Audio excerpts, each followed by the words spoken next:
city council meeting for January 14th, 2026 to order at 5:33 p.m. And we're going to start with the Pledge of Allegiance. Please join me.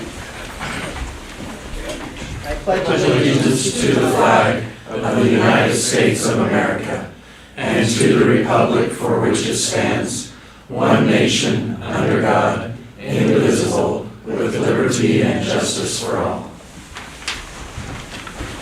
All right, the roll call will show that we have full council present, and I will turn item number 3, turn safety seconds over to Councilmember Miller.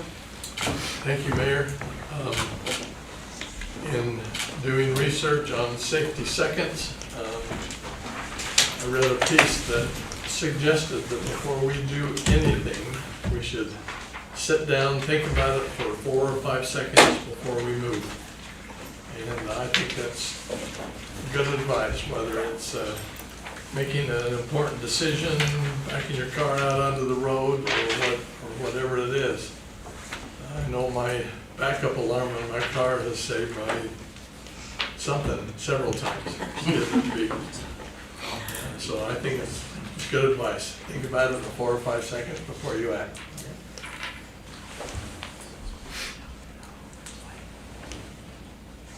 Okay, hang on here. I'm having a little computer issues.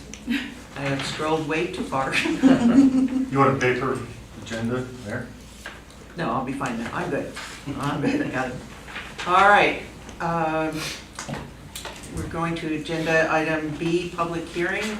A public hearing to receive input on the 2026 updates to the Tri-City Land Use Code and Management and Development Code. Do I hear a motion to open the public hearing?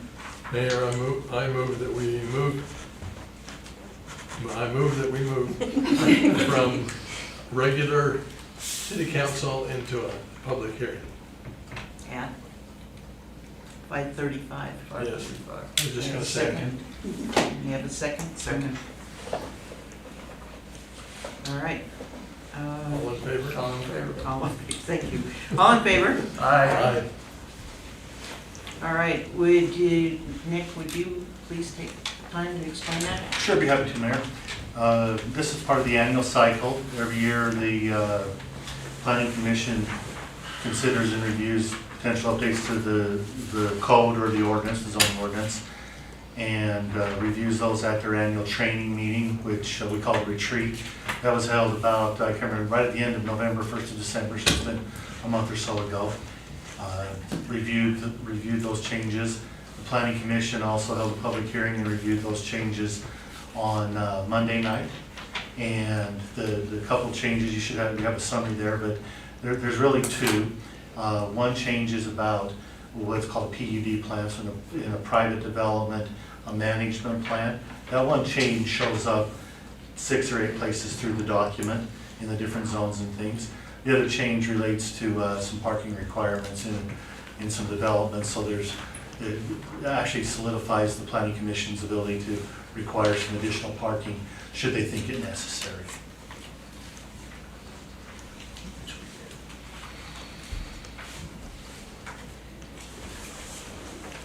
Okay, seeing no public comment, would we move to close the public meeting? I'll move to close the public meeting at, 5:38, 37? 37. And I'll second to close it. Okay. All in favor? Aye. All right.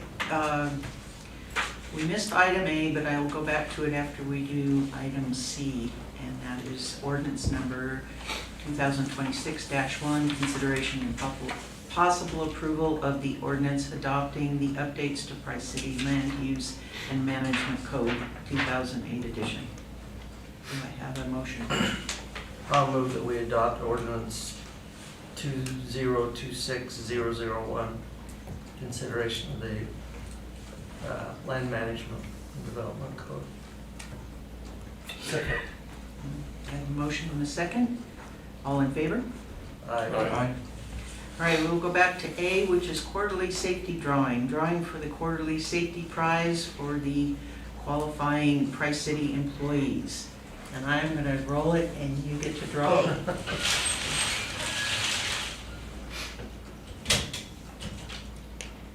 There you go.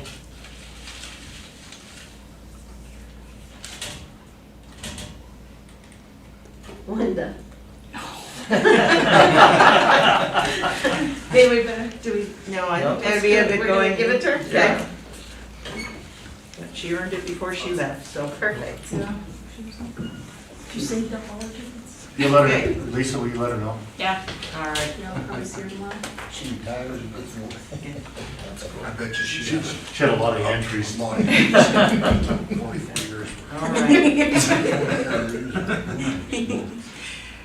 Now we'll return to item D on the agenda, Division of Drinking Water Principal Forgiveness Loan Agreement. Consideration and possible approval of a principal forgiveness loan agreement with the Utah Division of Drinking Water for $4,509,000 for replacement of the city's aging spring water transmission line.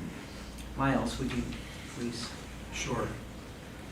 Is our funding package, when we applied for funding with Division of Drinking Water, we received a $15.2 million funding package, which included, well, it's all considered loan in their terminology. However, $4.559 million of that is forgivable loan, which means it's the same as a grant. Or they're not expecting us to pay that back. So the reason we're approving this now before the project begins is because the project includes a significant amount of HDPE pipe for the transmission line, which takes time to order and get. But the drinking water, Division of Drinking Water is being gracious to us to be able to approve this grant portion of the loan up first, so we can acquire that pipe now, while the pricing is really good right now in the market, and we can have it before the project starts, so we're not waiting for materials. So it's going to be a huge benefit to us to be able to get this done. And this is the portion of the loan that we don't have to pay back. Do you remember the length of that pipe? 7 miles, A lot of pipe. yes. Millions of dollars in pipe, so. So the savings on that can be considerable towards Yes. the whole project. Yeah. Anything else on that? That's all I have, yeah. Okay, do I have a motion? I'll make a motion, we approve the Division of Drinking Water Principal Forgiveness Loan Agreement for $4.559 million. Do I have a second? Second. I have a motion and a second. All in favor? Aye. All right. We have consent agenda. Is there anything that anybody feels they need to pull off or further discuss?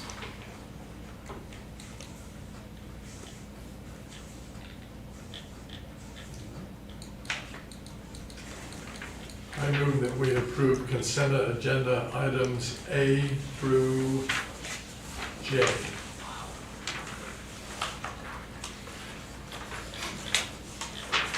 I'll second that. Do we have an attorney, so people know what they are, that we're talking about, or They have an agenda they there. just already have it? Okay. Do I have a motion and a second? All in favor? Aye.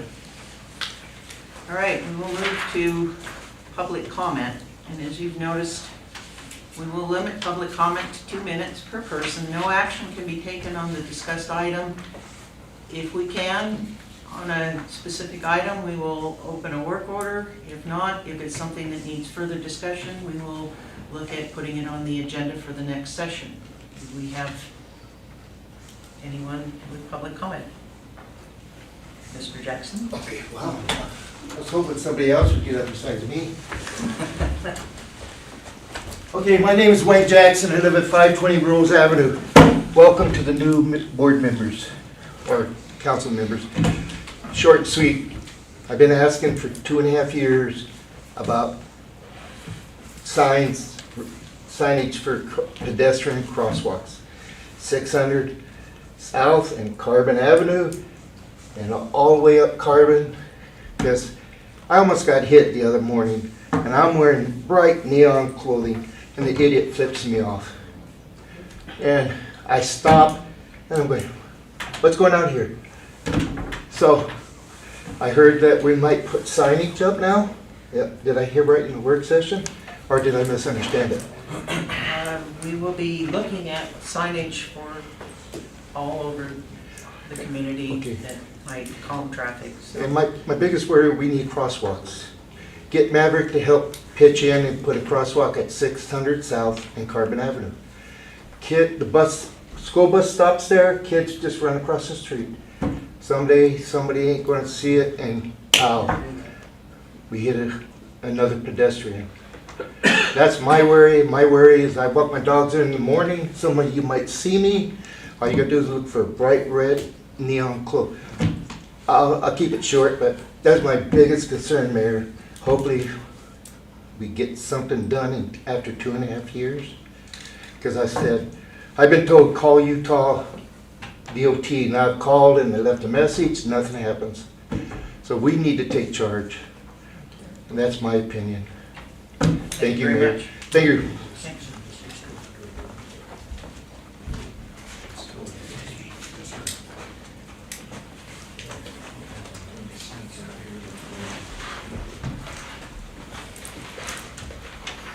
Mike Garuli, I'm gonna kind of second off of his, play off of his.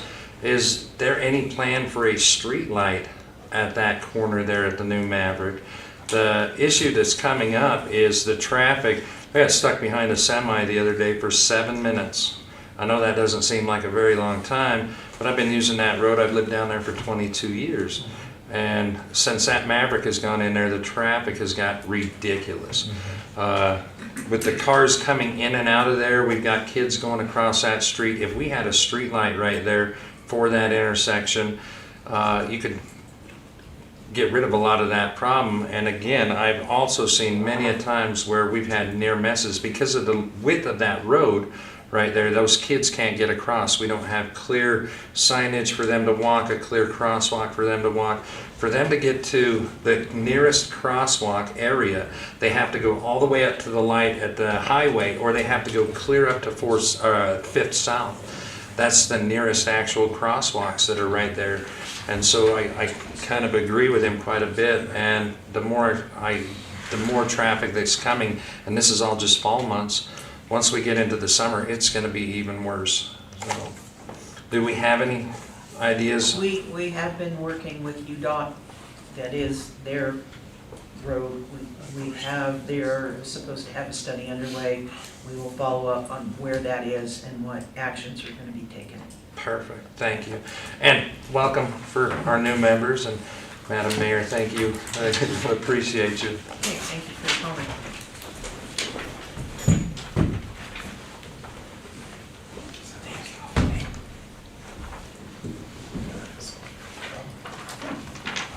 Well, seeing that, do we have any unfinished business? We finished it all. All right, and do I hear a motion to adjourn? I move we adjourn. What? New business. Where's that? No, it's unfinished business. Oh, then I do have some. Okay, I thought it would say new business, sorry. no, it's I'm unfinished new. business. So I just wanted to be on record that, there have been a lot of resident concerns, and I want it formally on record, and that we encourage timely collaborative action to improve pedestrian safety throughout the city. Pedestrian safety's been a long-standing concern raised by residents throughout the city. This is an issue I've been working on for some time, even prior to the election. I want to be clear that it's not a reactionary issue due to recent events. My intent is to act responsibly and proactively to improve pedestrian safety. Residents have expressed concerns regarding the pedestrian crossing, visibility, children at play, safety signage, and speed limits that no longer reflect current use and conditions. We have more people on the road, we have more things going on. A driver education teacher raised concerns with me on the same streets to the extent that students are not permitted to drive the posted speed limit during during instruction, during safety risks. And some of that is north and it's on 3rd East. I've met directly with residents on 3rd East, including visiting with a couple of residents and the one that a lot of people are aware of, and he posts signs in his yard. And speaking with other nearby neighbors and the speeding and pedestrian safety, they all share concerns. It hasn't been a matter of if, but when there would be more auto pedestrian accidents. While concerns exist citywide, south, north, everywhere, following the recent auto pedestrian fatality, my focus has shifted to the areas surrounding the university as a logical and responsible starting point. This is one of the most pedestrian-dense areas in Price, with university students 4 dormitories currently, and we're looking at more, daily classes, events, high school students attending concurrent enrollment courses, and significant recreational use, including the wave pool, tennis courts, pickleball, basketball, culture connection, international days, Renaissance fair, and more. Youth of all ages, and I should put adults in here also, use this area throughout the day and the evening on a regular basis. So I did present a pedestrian safety plan at a meeting on January 6th, where it was decided that an engineering study would be conducted. And while engineering studies are valuable for determining public safety and traffic slowing measures, such as like elevated crosswalks, those are some things that I had presented, but they did bring up some concerns, about drainage and things like that. Blinking signs, rumble strips, motion activated blinking lights, these are all things that we discussed. A study is not required to begin adjusting speed limits. Thank you to House Bill 235 in 2022. They lifted the mandate that cities are required to have these engineering studies to lower speed limits. I did not agree with the decision to wait for a study before any changes would take place, and made it known to the city that the city council can change speed limits without an engineering study. I was happy that the conversation started and opportunity to participate in this meeting the day after being sworn in. Now, we do need engineering studies for things like how are we going to slow, what are the calming measures that can be taken, like the raised crosswalks versus speed bumps versus the other things. We do need that. But as a city, I do think that we should lower some speed limits and we can adjust those. And that is something in the city council's duty and legal authority, that we can change speed limits when public safety concerns are clearly identified. And I would say with the numerous resident concerns, previous accidents, and now a fatality, this warrants immediate action. This is common sense policy, and I don't think that we should wait to make these changes. So I did present a plan, and of course it wasn't a perfect plan, and I am not a professional in the engineering and things like that, but we got the conversation started. I want you guys to know that we do hear you, and we are listening, and the mayor is very aware of it, and she is very proactive, wanting to make things happen. All of the department heads, it is a genuine concern. And so I just wanted that on public record, that that is something that we are working on. I'm done. Anyone else? All right, with that, I will entertain a motion to adjourn. I move we adjourn the Second? Second. Okay, we have a motion and a second. All in favor? Aye. Meeting